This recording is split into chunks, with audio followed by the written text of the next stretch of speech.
திரு செம்மலை எப்படி பார்க்குறீங்க? தமிழ்நாடு களம் அப்படிங்கிறதுல நீங்கள் வெறும் வாக்கு சதவீதத்தோட ஒதுங்கிடலான்னு பார்க்க முடியுமா? உங்கள் மேற்கு மண்டலத்தில் எவ்வளோ தூரம் நீங்கள் கைவிட்டு போகுது அப்படிங்கிறத பார்க்கலையா? இல்லை, அது இந்த தேர்தலை பொறுத்தவரையில் இது நடப்பது மக்களவைத் தேர்தல். ஓகே, மக்களவைத் தேர்தலில் பொதுவாகவே தமிழ்நாட்டு வாக்காளர்கள் நான் பல தேர்தலை கண்டேன். 1977 நான் பல தேர்தலில் போட்டிடுறேன். தமிழ்நாட்டு வாக்காளர்கள் பொறுத்தவரையிலும் மக்களவை தேர்தலை ஒரு மாதிரியாக பார்ப்பாங்க, மாநில சட்டமன்ற தேர்தல் ஒரு மாதிரியாக பார்ப்பாங்க.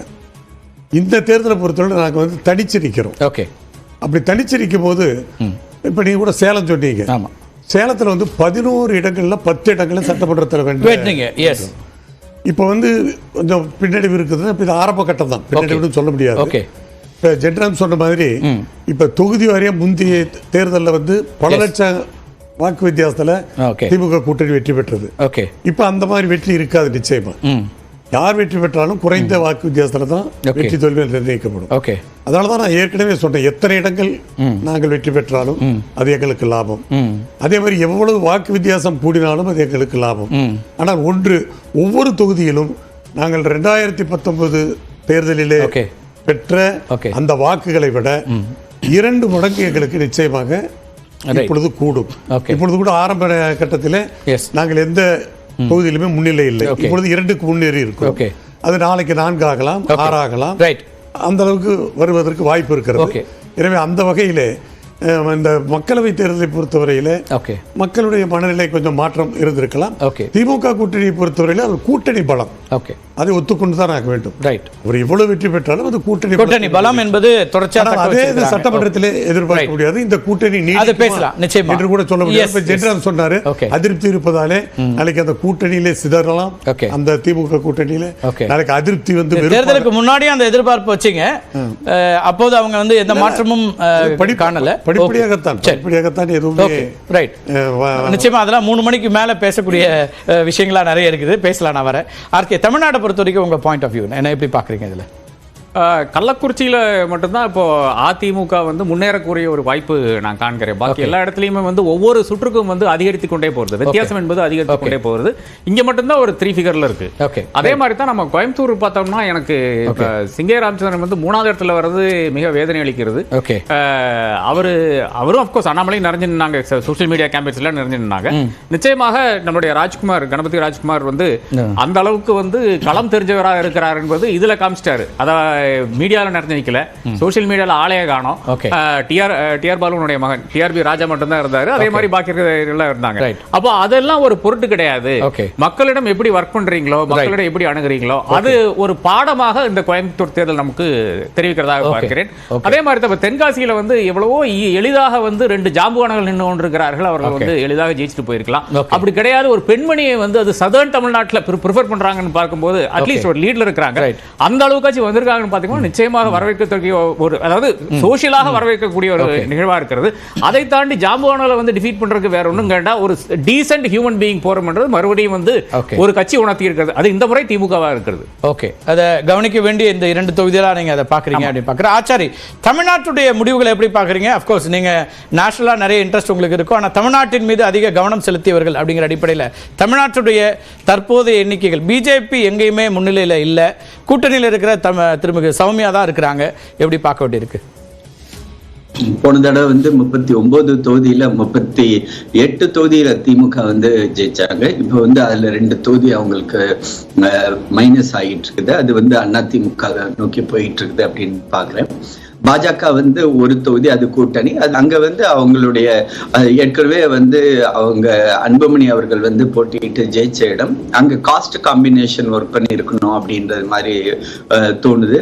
அதே மாதிரி ஓட்டு சதவிகிதம் நமக்கு தெரியறது வரை இதுல எப்படி இன்டர்பிரட் பண்றது அப்படின்றது நம்மளால முடியாத காரியம். ஏன்னா காஸ்ட் காம்பினேஷன் ஒர்க் ஆகுது, அங்க லோக்கல் லீட் அதுல எப்படி ஒர்க் பண்ணுது, அதெல்லாம் நம்ம பார்க்கணும். இப்ப ஒரு இடத்துல இருந்து இன்னொரு இடத்துல போய் போட்டி போடுறாங்க அப்படின்னா மக்கள் அதை அக்செப்ட் பண்றாங்களா அப்படின்றது பார்க்கணும். இப்ப ஈவன் விருதுகர் சொன்னீங்க, அதுல திடீர்னு மாறுது, அங்க களம் மாறுது, அதிமுக கூட்டணி அங்க மேல வருது அப்படின் போது இது வந்து ஒரு ஏர்லி ட்ரெண்டா இருந்தா கூட இப்ப டைம் ஆயிடுச்சு, 11 மணி ஆக போகுது. இதே ட்ரெண்ட் தான். இல்ல நான் இன்னும் முடிக்கல. இப்ப இது வந்து கிட்டத்தட்ட 11 மணி ஆயிடுச்சு. இப்ப இதே தான் தொடரும் அப்படின்றது மாதிரி தான் தெரியுது. இதுல வந்து ஒன்னும் சேஞ்ச் இருக்கிறதுக்கு வாய்ப்பு இல்லை. சரி, உங்க நண்பர் வந்து உங்களுக்கு நேரத்தை சரியா சுட்டி காமிக்கிறாரு. சரி, ஓகே.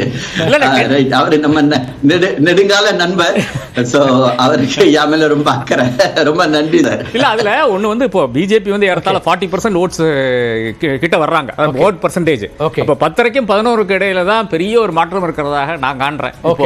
அத இப்பதான் ஒரு இடத்துல டைம் அப்படிங்கறீங்க. ஆமா, இப்பதான் பார்க்க வேண்டிய நேரமா இருக்கு. நம்ம ஆச்சாரிய வச்சிருங்க, அப்போ போக விட்டுறாதீங்க. அவர் ஏற்கனவே சொன்னாரு, நீங்க அவர் மீது அன்போட இருக்கிற நண்பர்னா அவர் இருப்பாரு கட்டாயம். இல்ல அதுல ஒரு பாயிண்ட் நான் வந்து சொன்னேன் இல்லைங்களா, கிளிஃப் ஹேங்கர் மொமெண்ட் அப்படின்னு ஒரு மொமெண்ட் வரும். அந்த அதுக்கு பிறகு வந்து எல்லாமே வந்து ஒன் சைடடா தான் போகும். அதுக்கப்புறமேட்டு வாய்ப்பே இல்ல. அந்த மொமெண்ட் நோக்கி நம்ம இப்ப போயிட்டு இருக்கோம். இல்ல ஆர்கே அதுதான் சொல்றாரு. ஆர்கே அதே மொமெண்ட் தான் சொல்றாரு. ஆனா அவர் வேற பக்கம் பாப்பாரு, நீங்க வேற ஒரு பக்கம் பாக்குறீங்கன்னு நினைக்கிறேன். அவ்வளவுதான், வேற ஒண்ணும் இல்ல. மொமெண்ட் ஒண்ணுதான். எங்களோட இன்ட்ரெஸ்ட் வேற opposite to each other. Right பார்க்கலாம். நம்ம இந்த தமிழ்நாட்டுடைய எண்ணிக்கையில பார்த்தோம். மீண்டும் ஒரு முறை அகில இந்திய அளவில், ஏன்னா இப்போ மத்தியில் ஆட்சி பொறுப்புக்கு வரக்கூடியது யார், என்ன விதமான ஸ்திரத்தன்மை உள்ளிட்ட அம்சங்கள்லாம் சொன்னதுனால அந்த எண்ணிக்கைகள் எப்படி இருக்கு அப்படிங்கிறத நம்ம பார்க்க இருக்கிறோம். தற்போதைய நிலையில் 303 இடங்கள்ல என்டிஏ ஏற்கனவே 2019 பாஜக தனித்து பெற்ற இடங்கள்ல இப்போ என்டிஏவா முன்னிலை அப்படிங்கிறத பார்க்குறோம். அதுபோல் இந்தியா கூட்டணி ஒரு இடம் குறைஞ்சிச்சு, இப்போ 302 இருக்குது. இந்தியா கூட்டணி 220 இடங்களில் முன்னிலை அப்படிங்கிறத பார்க்குறோம். இதெல்லாம் நமக்கு வரக்கூடிய களத்திலிருந்து வரக்கூடிய செய்திகள். தேர்தல் ஆணையம் என்ன எண்ணிக்கை அப்படிங்கிறத பார்த்துட்டு மாநில வாரியாகவும் நம்ம பார்க்கறது சரியா இருக்கும்னு நினைக்கிறேன். தேர்தல் ஆணையத்தினுடைய எண்ணிக்கையில் பாரதிய ஜனதா கட்சிக்கு 223 இடங்கள், 224 இடங்கள் சூரத் சேர்த்து அப்படிங்கிறது கூடுதல். காங்கிரஸ் கட்சி 96 இடங்கள்ல முன்னிலை வைக்கக்கூடியதை பார்க்கிறோம். கிட்டத்தட்ட அவங்க 100ங்கிற இலக்கை அடைவதற்கு 3 இலக்கத்தை அடைவதற்கு இன்னும் 4 தொகுதிகள் தான் இருக்கு. சமாஜ்வாடிக்கு 34 இடங்கள்ல முன்னிலை வைக்கக்கூடியதை பார்க்கிறோம். அதேபோல திரிணாமுல் காங்கிரஸ் 23 இடங்கள்ல முன்னிலை அப்படிங்கிறத பார்க்கிறோம். திமுக 16 இடங்கள்லையும், தெலுங்கு தேசம் 15 இடங்கள்லையும் முன்னிலை. இதெல்லாம் இப்போதைய நிலையில் கிட்டத்தட்ட 7 சுற்றுக்கள் வரைக்கும் எண்ணப்பட்டு 8 சுற்றுக்கள் அப்படிங்கிற அளவுக்கு போகக்கூடிய இடங்களில் வெவ்வேறு மாநிலங்களில் வெவ்வேறு சுற்றுகளாக இருக்கிறது. இருக்கக்கூடிய வாக்கு எண்ணிக்கை இதெல்லாம் பொறுத்து அந்த அடிப்படையில் பார்க்கும்போது இதுக்கு பிறகு நம்ம மாநில வாரியாகவும் பார்த்துடலாம். இது வந்து ஒட்டுமொத்தமாக இருக்கக்கூடிய எண்ணிக்கைகள். இப்போதைக்கு BJP 223 leading, Congress 96 leading, Samajwadi 34. சமாஜ்வாடிக்கும் பெரிய எண்ணிக்கை தான் இந்த முறை. அதேபோல் திரிணாமுல் காங்கிரஸ் 23, திமுக 16, தெலுங்கு தேசம் 15. தெலுங்கு தேசத்துடைய எண்ணிக்கை கூடுதலாக வரக்கூடியதை பார்க்குறோம். ஆந்திரா பொறுத்த வரைக்கும் அது ஒரு எதிர்பார்க்கப்பட்டதை விட கூடுதலாக அவருக்கு வருது. அப்போ சட்டமன்றம் என்னங்கிறதையும் நம்ம சேர்த்தே பார்க்க வேண்டியிருக்கு. ஆந்திராவில் என்ன இருக்குது, ஒடிஷாவில் என்ன சட்டமன்றத்துக்கு என்ன இருக்குன்னு.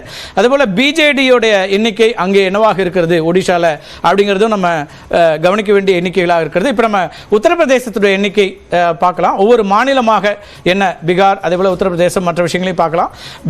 ஓகே, உத்தரப்பிரதேசத்தினுடைய எண்ணிக்கைகள் எப்படி இருக்கு, அதேபோல எஸ் உத்தரப்பிரதேசத்தில் 80க்கான எண்ணிக்கைகள் முன்னிலை விவரங்கள் அப்படின்னு வர்றதுல 42 இடங்கள்ல பாஜக கூட்டணி, 36 இடங்கள்ல காங்கிரஸ் கூட்டணி, 2 இடத்துல மற்றவர்களுக்கான முன்னிலை அப்படிங்கிறது நம்மளுடைய கணக்காக இருக்கிறது. நம்முடைய டெல்லியில் இருக்கக்கூடிய நொய்டால இருந்து சென்ட்ரல் டீம்ல இருக்கக்கூடிய டேட்டா பேஸ்ல இருந்து வரக்கூடிய எண்ணிக்கைகள் உத்தரப்பிரதேசத்தில் 80 இடங்கள்ல 42 இடங்கள்ல பாஜக முன்னிலை, காங்கிரஸ் கூட்டணி 36 இடங்கள்ல முன்னிலை, மற்ற இடங்கள்ல 2. உத்தரப்பிரதேசத்தினுடைய விஐபி தொகுதிகள் அப்படிங்கிறது கூட நம்ம பார்க்கலாம், யார் யார் என்னென்ன வாக்குகள்ல இருக்காங்க அப்படிங்கிறதுல. நம்ம ஏற்கனவே பார்த்ததுல பிரதமர் மோடியினுடைய தொகுதியில் அவர் முன்னிலைக்கு வந்திருந்தார். தொடர்ச்சியாக முதல் 3 சுற்றுகளில் பின்னடைவில் இருந்து இப்போது நல்ல ஒரு முன்னிலை அப்படிங்கிறது வந்திருக்கிறத பார்க்குறோம். பிரதமர் மோடிக்கான வாக்கு வித்தியாசத்தில் 85,152 வாக்குகள், அதில் 21,629 வாக்குகளில் முன்னிலை அப்படிங்கிற இடத்துக்கு வந்திருக்கார். ரொம்ப கம்ஃபர்டபுளான ஒரு மார்ஜின்ல முன்னிலைக்கு போயிருக்கிறத பார்க்கிறோம். அஜய் ராய் 63,523 வாக்குகளை பெற்றிருக்கிறார். எனவே அங்க 21,000 வாக்குகள் குறைவாக இருக்கிறது. மற்றவர்கள பகுஜன் சமாஜுக்கு மட்டும் 6,641 வாக்குகள், மற்றவர்களுக்கு பெரிய இல்லை. ஒரு கம்ஃபர்டபுளான ஒரு இடத்திற்கு பிரதமர் மோடியினுடைய வாரணாசி தொகுதியில் முதல் 3 சுற்றுகளில் பின்னடைவு, இப்போது 21,000க்கும் மேற்பட்ட வாக்குகள் வித்தியாசத்தில் அவர் முன்னிலை வைக்கக்கூடியதை பார்க்கிறோம். RK, S. இல்ல இது வந்து சில தகவல் வந்து அங்க யூபியில் ஒரு சிஇஓ அந்த ஆபீஸ்ல இருந்து வந்திருக்கிறது. Okay. நண்பர்கள் இருக்கிறாங்க. Okay. இதுல பிஜேபி வந்து வேற கிளியர் வின்னர் பாசிபிலிட்டி, அதாவது Right. ஹாஃப் ஏ மார்க் தாண்டிட்டாங்க. அதுல வந்து பிஜேபி வந்து 1 2 3 4 5 இடத்துல வந்து இப்போ அவரை வந்து ஆட்டவா செய்ய முடியாது. ஜிவி நகர், பிலிபித், Okay. புலன்ஷஹர், காசியாபாத், மதுரா 5 Right. இடத்துல. Okay. அதே மாதிரி நம்முடைய இந்த சந்திரசேகர் Right. ஒருத்தர் இருந்தார் இல்லையா, அவர் வந்து நாகினால வந்து Okay. he is leading. Congress வந்து ராய்பரேலி, சாரான்பூர், சீதாப்பூர் Yes. 3 இடத்துல வந்து அவர்களை வந்து